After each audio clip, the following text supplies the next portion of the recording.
Welcome once again to Together in Worship. Just 30 minutes of songs and music and a message from God's Word from the Salvation Army Citadel here in Gisborough. We're so glad you've joined us yet again, sharing with us in this time that brings people together from all around the world. Wherever you are just now, we hope that this time will be helpful and a real encouragement too. We might be together in this way, but we are also very different. Different personalities, different characters, different appearances, of course. But we're all made in the likeness of God. So here's our opening song, a psalm of praise. Lord, your praises fill both earth and sky.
We are indeed made in the likeness of God.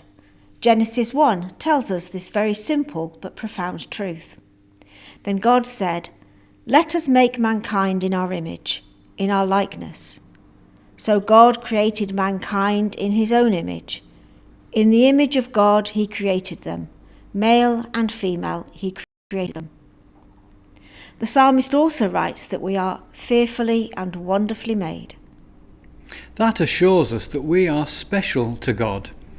And yet we know that the image of God within us isn't what it should be. We need a change. We need His grace to make us what He plans us to be. That, of course, is why the Father gave Jesus, so that in His life, death and resurrection, that image may be restored in us. Here's a lovely song that reveals what Jesus can do in our lives.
pray together. Father, we come into your presence in these quiet moments, asking that just now we might become aware of you with us. In the stillness, draw near to us as we think of you. You invite us to come boldly to the throne of grace. There we find a welcome. There we feel at home, knowing that your love is given to us all. We thank you for Jesus, who means so much to us, for the joy and peace that he gives, for the love and grace that is ours through him. Lord, we worship you with grateful hearts. Amen.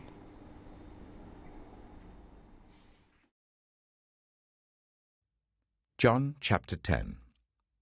Very truly I tell you, I am the gate for the sheep. All who have come before me are thieves and robbers, but the sheep have not listened to them. I am the gate. Whoever enters through me will be saved. They will come in and go out and find pasture. The thief comes only to steal and kill and destroy. I have come that they may have life and have it to the full. I am the good shepherd. The good shepherd lays down his life for the sheep. The hired hand is not the shepherd, and does not own the sheep. So when he sees the wolf coming, he abandons the sheep and runs away. Then the wolf attacks the flock and scatters it. The man runs away because he is a hired hand, and cares nothing for the sheep.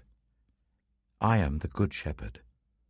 I know my sheep, and my sheep know me, just as the Father knows me, and I know the Father. And I lay down my life for the sheep. I have other sheep that are not of this sheepfold. I must bring them also. They too will listen to my voice, and there shall be one flock and one shepherd.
I'd like to introduce you to Richard Bartlett.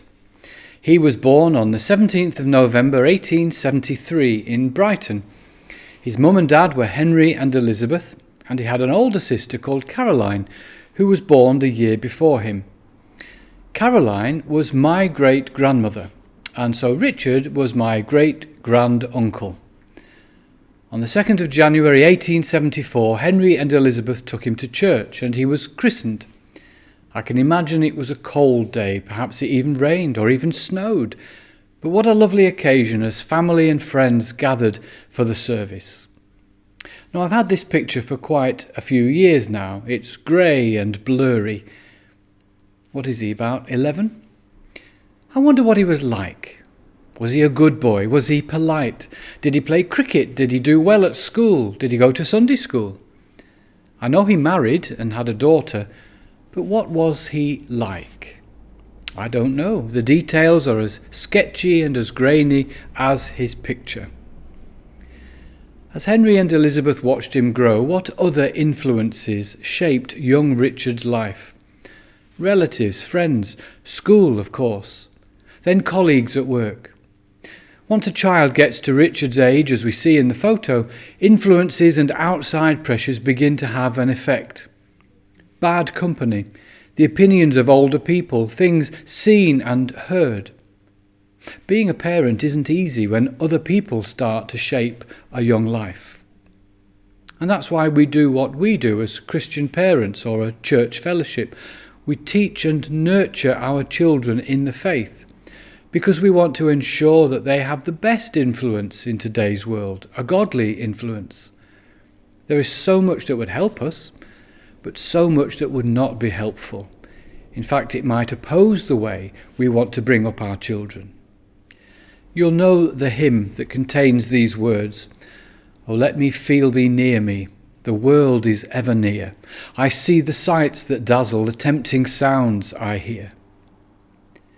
In our world where kids pick up attitudes and influences that might not be good or helpful or holy even, our nurture of the children in our church family is so important. We have the joy and the privilege and the challenge, of course, of showing them what is pure and lovely and encouraging them to find Jesus for themselves. God knows the pressure on our lives. We are made in his image, but like that photo, the image of God in all of us, even in the youngest, is not clear, not sharp, it's not right. We go astray. And here's where influence is so important, and this is where Jesus the Good Shepherd comes in, because his influence in our life, a child's life, an older person's life, is to so care for us and nurture us as a shepherd would care for a lamb or a sheep.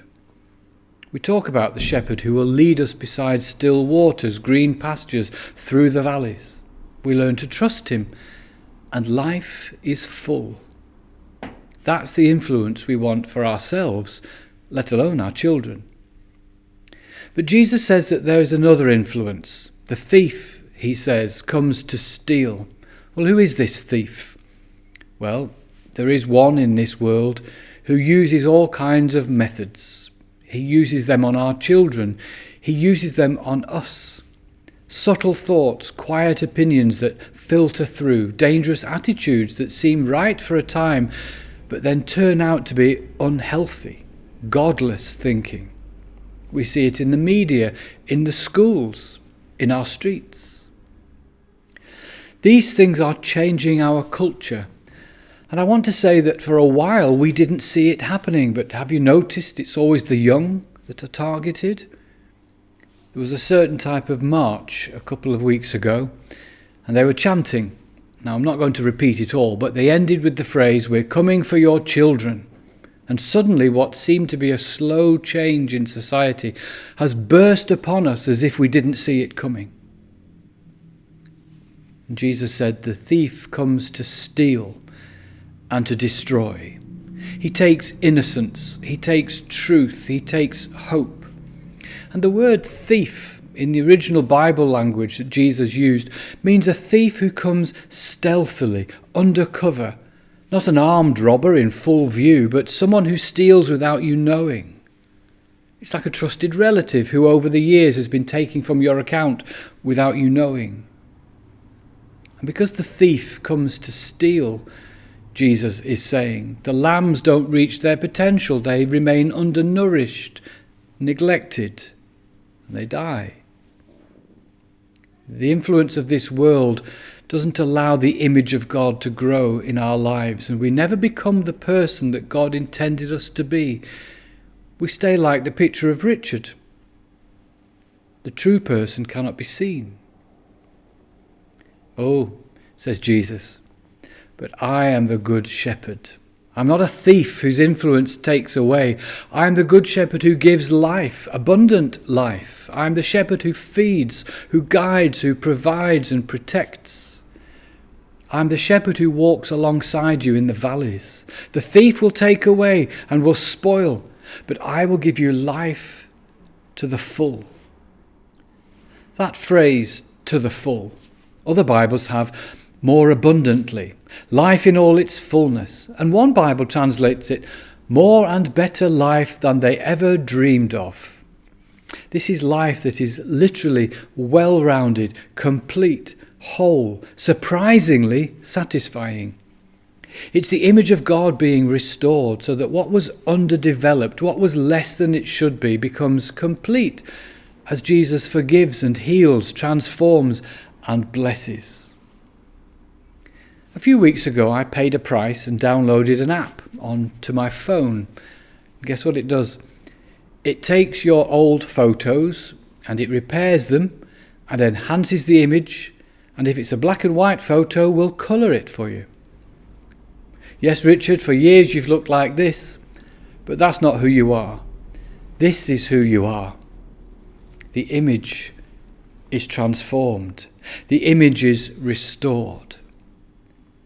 And by the grace of God, through faith in the Good Shepherd, his image within us is restored. Our life is enhanced in a way that no other influence on this earth can.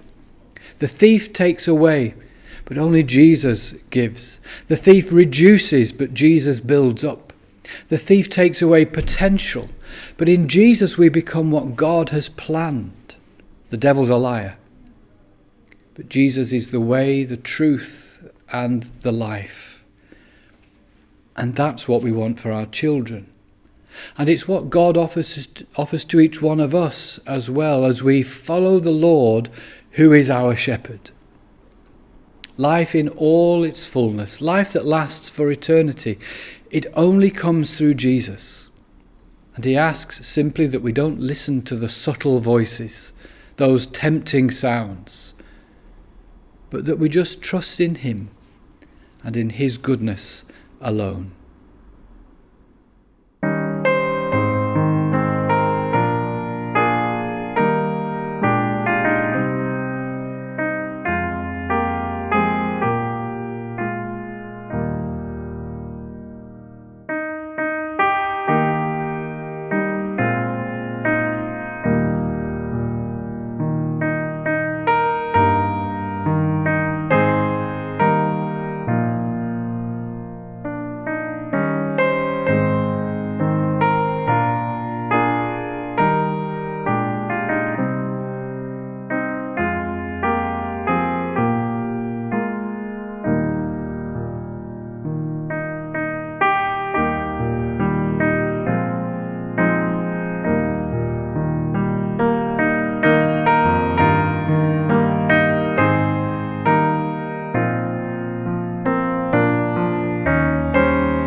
Let's pray together.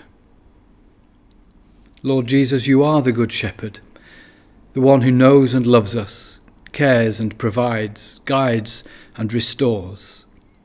You are the one who saves, who gives life in all its fullness, eternal life, and we simply say today that we trust in you alone. Restore in us even more of that image of yourself, to be the person you created us to be. Help us to resist those influences that take away your blessings, that lead away from life. Help us always to live your way for your sake and in the light of your word and in the hope of your blessing. We pray for our loved ones today, for our families and our friends, especially praying for those who need you, for those who are bereaved, those in sickness or in despair, for those who are lonely, who bear heavy burdens. Lord Jesus, be a shepherd to them, granting rest and peace and protection. And may your abundant life, life in all its fullness, together with all of your blessings, be upon us all in Jesus' name. Amen.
As we come to the end of this time of worshipping together, we want to thank you for joining us again. We'll not be here next week, but we will see you on Sunday the 23rd of July, so please watch out for the link. May God richly bless you, your family and friends at this time. In the name of Jesus. Amen.